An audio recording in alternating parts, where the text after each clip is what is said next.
নমস্কার, মিষ্টিস ব্লগে তোমাদের সবাইকে স্বাগত জানাচ্ছি। আশা করি তোমরা সবাই ভালো আছো, সুস্থ আছো। আমিও ভালো আছি। আজকে হচ্ছে বুধবার আর এখন সকাল 6:30 মতো বাজে। আমরা ঘুম থেকে উঠেছি আজকে প্রায় 5টার সময়, কারণ ভাইয়ের আজকে পড়া ছিল 6টার থেকে।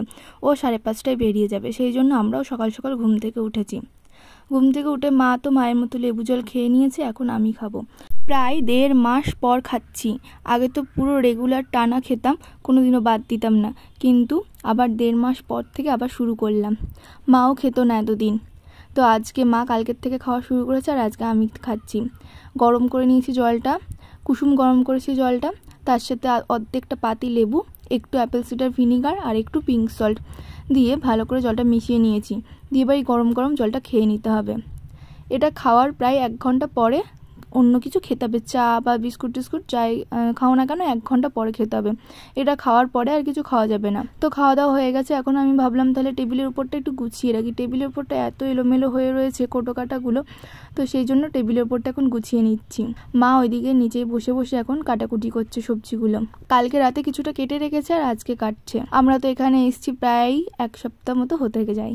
মোটামুটি খুব ভালো কাটছে দিনগুলো। এখন মানসিকভাবে আমরা 4 জনেই এখন খুব ভালো আছি, কারণ ওখানে থাকতে থাকতে তো আমরা একেবারে মানসিক দিক থেকে অসুস্থই হয়ে যাচ্ছিলাম।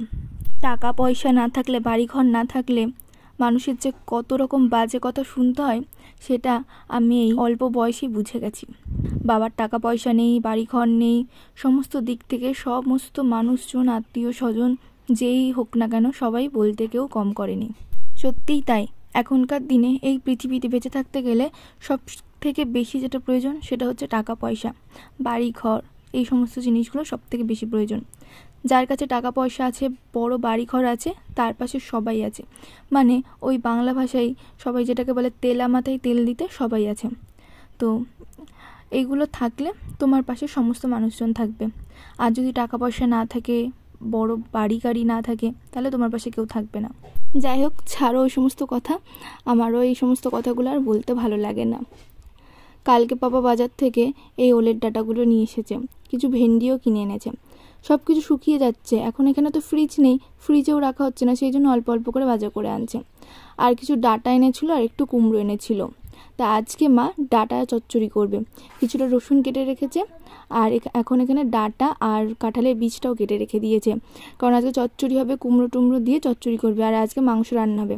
ভাই গেছে মাংস আনতে। এখন আমি বাইরে এলাম, এখন দেখি গাছের ফুলগুলো না শুকিয়ে গেছে, কারণ এই কিছুদিন হলো আমাবতী ছিল, তো জবা ফুলগুলো তো তোলা হয় না, এখান থেকে কেউ নিয়েও যায় না। তা গাছে এই ফুলগুলো শুকিয়ে গেছে, সেই জন্য ভাবলাম তাহলে তুলে নিই গাছ থেকে, কারণ কেমনটা লাগছে শুকিয়ে গেছে ফুলগুলো দেখতেও। সেই জন্য ফুলগুলো এখন তুলে নিচ্ছি, তুলে সাইডে ফেলে দেবো। আর এখানে তো 2টো জবা ফুল গাছ আছে, 2টো জবা ফুল গাছে প্রচুর ফুল ফোটে। আর একটা সাদা জবা ফুল গাছ আছে, ওটাতেও অনেক ফুল ফোটে। আর এখানে আরেকটা টগর ফুল গাছ আছে, আগের ব্লগগুলোই তো দেখিয়েছিলাম। আর ওই সামনে পটল ক্ষেত রয়েছে। মোটামুটি এখন বেশ ভালোই রোদ উঠে গেছে, দেখছি বাইরে গরমটাও ভীষণ লাগছে। এখানে সামনে একটা মাঠ আছে, বড় খেলার মাঠ আছে। এখানে সকালবেলাতে দেখি অনেকেই হাঁটতে আসে, 2-3 জনকে দেখছিলাম যে হাঁটছিল, দৌড়াচ্ছিল। আবার বিকেলবেলাতে সবাই দেখি খেলাও করে বাচ্চারা। মা আবার নাকি এই মাঠটাতে কালকে আবার হাঁটছিল। মা আমাকে বলছে তুইও হাঁটবি, কারণ আমি আর মা তো আগে সকাল বিকাল 2 বেলা করেই হাঁটতে বেরোতাম, এখন তো বেরোই না। তো সেই জন্য মা বলছে কি এই মাঠটা যখন আছে পাশেই, তাহলে মাঠে হাঁটতে যাবি। ঘুম থেকে তো উঠে পড়ছে তাড়াতাড়ি, কিন্তু হাঁটতে টাটতে আর যাওয়া হচ্ছে না। আজকে সকালবেলাতে চিড়ে ছিল, তা মাকে বললাম তাহলে তুমি একটু ঝাল চিড়ে করো। তো এইভাবে চিড়েটা করেছে, আলু, তারপরে ক্যাপসিকাম, পেঁয়াজ টেয়াজ, লঙ্কা টঙ্কা দিয়ে চিড়েটা ভেজেছে। খুব ভালো লাগছে এটা খেতে। সকালবেলা বলছিল ভাত খাওয়ার কথা, কিন্তু সকালে না ভাত খেতে ভালো লাগছে না এখন। আর এই চিড়েগুলো আমি ভাবছিলাম আজকে চিড়ে খাবো, এমনি জল দিয়ে চিনি দিয়ে চিড়ে খাবো। তো ভাইকে জিজ্ঞাসা করতে, ও বললো চিড়ে খাবে, তাহলে বললাম তাহলে এইভাবেই করো। চিড়ে টিড়ে খাওয়া হয়ে গেছে, মাকেও আমাদের থেকে একটু দিলাম। মা আর খাইনি, যেহেতু অল্প ছিল। মা বললো মুড়ি খাবে। আর ওদিকে আমি আলু ভাজছিলাম মাংসের জন্য। আলুটা আমি ভেজে রাখলাম, মা এসে মাংসটা রান্না করবে। এই খেজুরটা আমি হায়দ্রাবাদ গেছিলাম ফেব্রুয়ারি মাসে, তখন কিনে এনেছি। এখনও এই খেজুরের প্যাকেটটা কাটা হয়নি, আজকে কাটলাম। তো আগে তো ফ্রিজে ছিল, ওই জন্য অসুবিধা হতো না। এখানে যেহেতু ফ্রিজ নেই, যদি নষ্ট হয়ে যায় সেই জন্য ভাবছি খেয়ে নেবো। 5টা খেজুর ধুলাম, মাকে দিয়ে আসলাম। আমি এখন খাবো না। স্নানও হয়ে গেছে, এখন জামা কাপড়গুলো বাইরে নেড়ে দেবো। ভালোই রোদ উঠেছে। সকালে যে সমস্ত জামা কাপড় ছিল সেগুলোও না একটু একটু শুকিয়ে গেছে, ওগুলো আর একটু উল্টে দেবো, তাহলে তাড়াতাড়ি শুকিয়ে যাবে।